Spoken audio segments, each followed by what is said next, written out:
agenda sidang hari ini, karena mereka sudah hadir, tadi kita pembacaan permohonan pra-peradilan. Kedua, karena mereka sudah siap, agendanya jawaban dari mereka. Nah, dalam sidang permohonan pra-peradilan kita, ada beberapa poin yang kita bahas sesuai dengan yang kita sampaikan. Yang pertama tentu kita ingin menguji penetapan tersangka yang dilakukan oleh mereka itu sudah sesuai dengan prosedur dan ketentuan yang berlaku. Ini memang hak daripada tersangka yang sudah diatur dalam KUHP maupun Mahkamah Konstitusi serta jurisprudensi dari Mahkamah Agung. Jadi ada hal yang mengatur ini tentunya.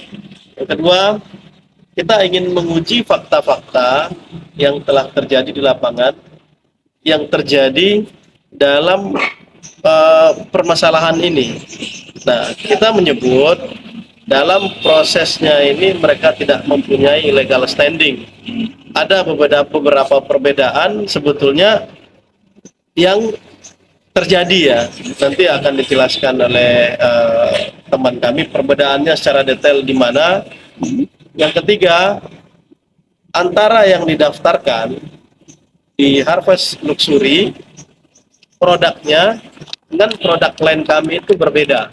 Jadi sebetulnya dia mendaftarkan apa, dijual mereknya bagaimana, terus dimirip-miripkan dengan klien kami. Nah, yang keempat, sebetulnya klien kami itu lebih dulu menjual merek dengan logo yang hampir sama. Namanya dulu ada Harvest Indovilo atau Harvest setelah itu. Nah, sebetulnya klien kami itu lebih dulu menjual. Proses pendaftaran merek ini sudah terjadi sebelumnya ya. Bahkan jauh sebelum Fajar atau pelapor mendaftarkan, kami sudah mendaftarkan. Namun karena ketidakpahaman kami dalam proses pendaftaran, sehingga berganti-ganti dan menjadi lama. Disitulah karena beliau mungkin mengetahui ya, ada merek yang sudah terkenal, yang sudah booming, dan belum didaftarkan, kami menduga ya, pelapor itu memang sengaja mendaftarkan merek itu, mendapat legalitas, kemudian menuntut kami. Karena poin kami selanjutnya yang kelima, tidak jauh setelah pendaftarannya diterima, hanya beberapa minggu, 11 hari. 11 hari kami langsung dilaporkan. Nah, berarti kan dalam tanda kutip ada itikat yang sudah direncanakan sebelumnya. Merek kami terkenal, kami tidak berhasil mendaftarkan, kemudian di tengah jalan didaftarkan, dan setelah itu kami dilaporkan. Ini kaitannya dengan poin kami ke-6 selanjutnya ya. Ini kami bukan korban pertama. Ada beberapa korban yang sudah ada juga sebelumnya, dan disinyalir pelapor ini memang sering melakukan ini. Ini menjadi tentu menjadi pelajaran berharga ya kepada masyarakat. Pertama, agar berhati-hati dengan mereknya. Yang kedua, tentu ini harus diberikan keadilan ya oleh baik itu nanti merek, pengadilan niaga, yang kami juga berpikir ke arah sana, maupun aparat penegak hukum harus dilihat dan dicermati secara betul. Sebetulnya siapa sih yang punya merek ini, siapa yang lebih dulu, siapa yang punya effort mengembangkan, siapa yang telah berjuang untuk merek ini. Sehingga ketika kami jelaskan kami jauh lebih dulu, kami sudah mendaftar jauh lebih dulu, nah ini perlu menjadi bahan pertimbangan. Sehingga poin kami hari ini kami sampaikan, dia tidak mempunyai legal standing untuk melapor. Kami sudah membuktikan di Polres bagaimana kami effort untuk perjuangan merek tersebut, dan kami waktu ditegur juga langsung mengganti merek dengan merek lain ya, yang sebelumnya Harvest jadi Harvest Way.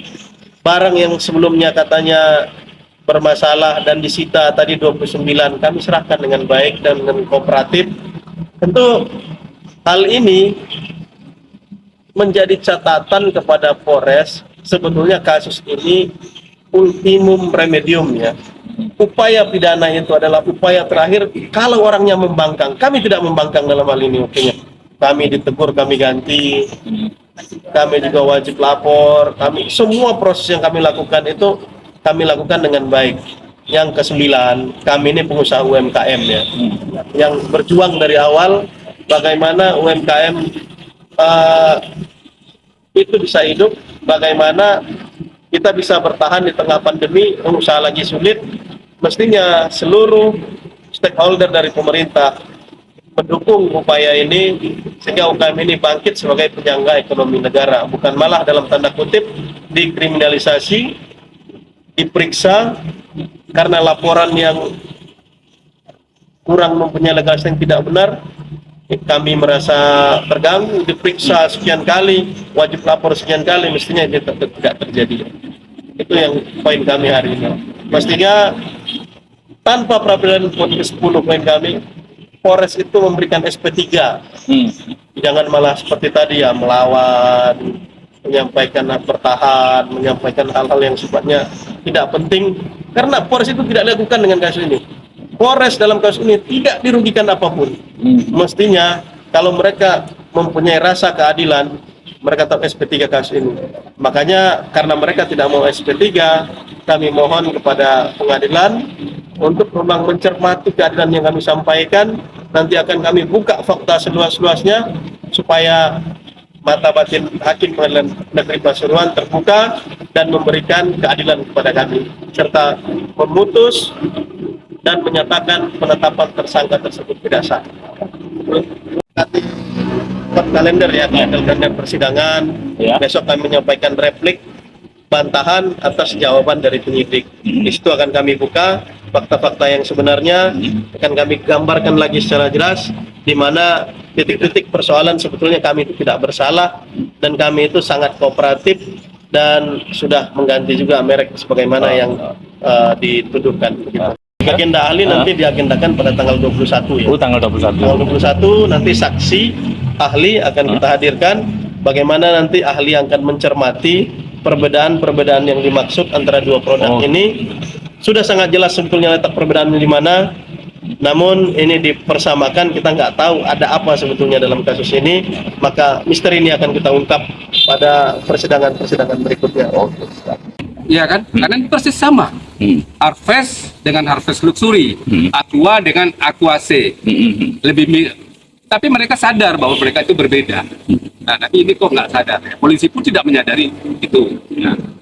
Yang kedua, yang paling kalau seandainya Pak Fajar dalam ini pemohon merasa antara Harvest dan Harvest Luxury itu sama, seharusnya Harvest Luxury itu ditolak oleh Kemenkumham.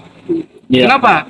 Karena sudah ada merek Harvest sebelumnya di Kemenkumham, yaitu atas nama Pak Andre Wongso, sama-sama kategori 20. Jadi ketika Harvest Luxury diterima, itu artinya yang punya wewenang, yang punya domain, yaitu Kemenkumham, menganggap itu berbeda.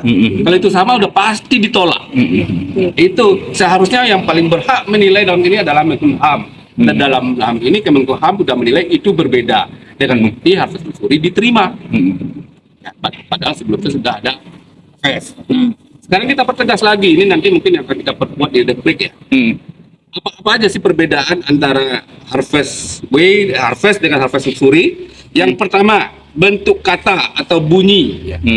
Harvest dan Harvest Luxury dengan penulisan kata Harvest dengan kata Luxury tanpa spasi, yang menjadikannya kata baru yang jelas-jelas berbeda, baik bentuk, bunyi maupun artinya.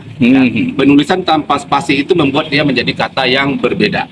Yang kedua, logo Harvest memiliki logo yang menjadi ciri khas, yakni tulisan Harvest itu sendiri dengan adanya logo padi kanan dan kiri. Sama halnya dengan Harvest Luxury, terdapat logo padi kanan dan kiri, namun ada perbedaan yang mencolok, yaitu penambahan logo dengan memakai huruf H dan L di atas produk tersebut. Yang ketiga, warna logo.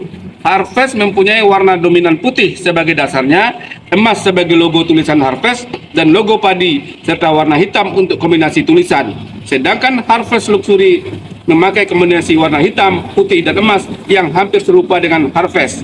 Justru mereka yang meniru ya dalam hal ini. Tetap walaupun hampir serupa, namun itu dengan Harvest Luxury yang memberikan penambahan kata luxury yang dapat diartikan sebagai kemewahan. Jadi begitu banyak perbedaan yang sangat mencolok, mulai dari arti, bentuk, bunyi, makna, warna, jelas-jelas berbeda. Dan itu sudah diklarifikasi oleh Kemenkumham dengan bukti Harvest Luxury diterima sebagai merek.